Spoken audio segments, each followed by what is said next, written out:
All right, y'all. Nikki Steve's back again with another one. Now I'm going to try something a little different. What I was thinking is at the end of the week, and today is Saturday, I talk about three sports related subjects.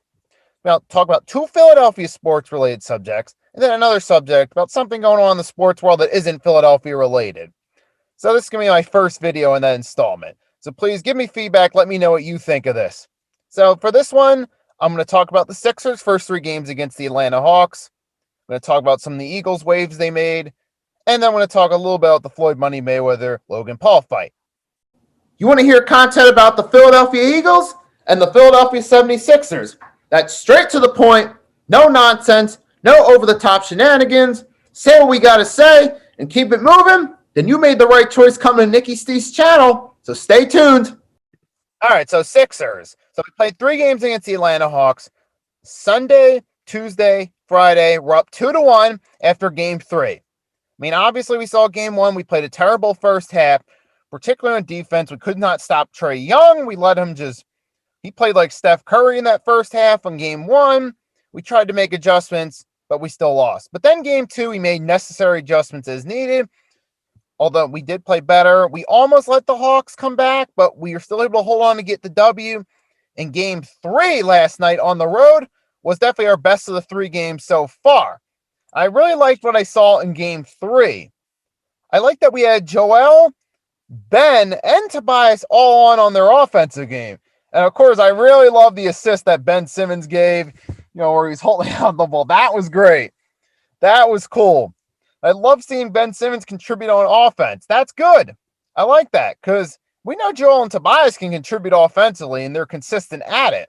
But when Ben Simmons joins in and all three are on offensively, that makes our offense even better, makes us look more like a championship contender. And that's the one thing I want to see more of.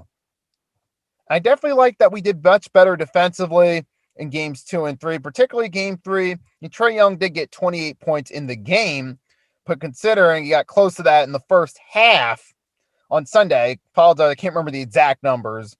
But yeah, we only let him to 28 for the whole game, which is definitely much better than game 1.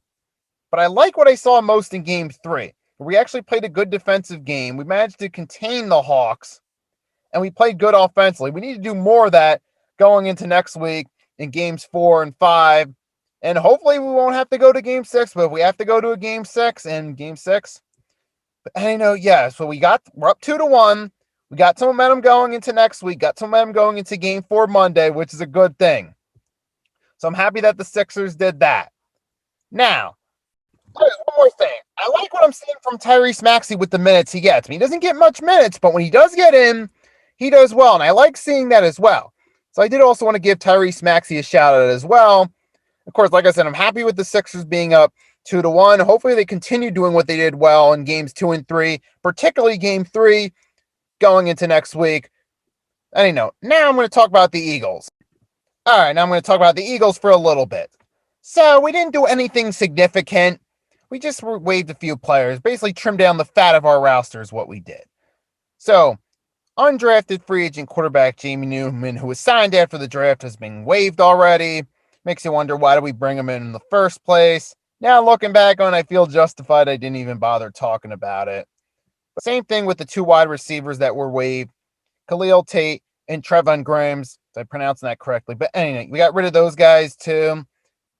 Getting rid of players that we brought in but didn't really do anything at all, period, that really they don't really serve a purpose being here. We got to trim down this roster by the time we get to the start of the regular season. So obviously we're just trimming down some players right there.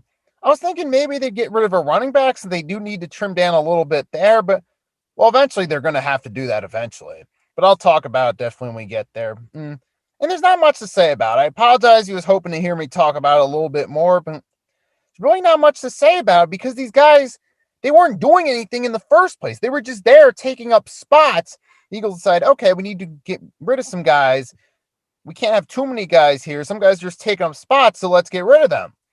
One thing we did do was we did sign a wide receiver, Michael Walker. It's initially a walk-on for the Jaguars.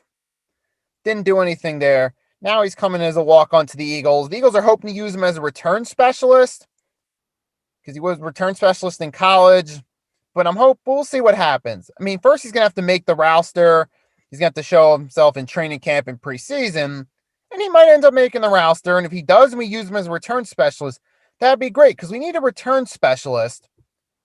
Because when was the last time we really had that return specialist? We had Darren Sproles for that Deshaun Jackson, but we haven't really had a return specialist in a few years. So that could help if Michael Walker does pan out, live up to the hype, and make the roster as a return specialist. I'll be keeping my eye out to see what Michael Walker does, see if he makes the roster, he does pan up to the hype. So that's definitely something to keep my eyes out on. And there's not much to say about it because these moves, right, like I said, they're just trimming down foul on the roster, and they're bringing in a guy that they're hoping can be a return specialist. I mean, they literally signed the guy. We haven't seen what Michael Walker can do yet, so I'll definitely talk about more as we get there. But now I'm going to talk about the Logan Paul Floyd Money Mayweather fight. I recorded this one yesterday, so enjoy this little rant. So Sunday, we had the big exhibition fight between Floyd Money Mayweather and Logan Paul. An 8-round draw, which saw a total of 71 landed punches between the two fighters. This is exactly why I did not waste my time bothering to watch that shit whatsoever. 8 rounds, 71 total landed punches? And those of you that actually paid for that fight, you're the biggest losers of it all. This is why a lot of people, myself, don't follow boxing nowadays. Because this is what we trot out there as our big fights now.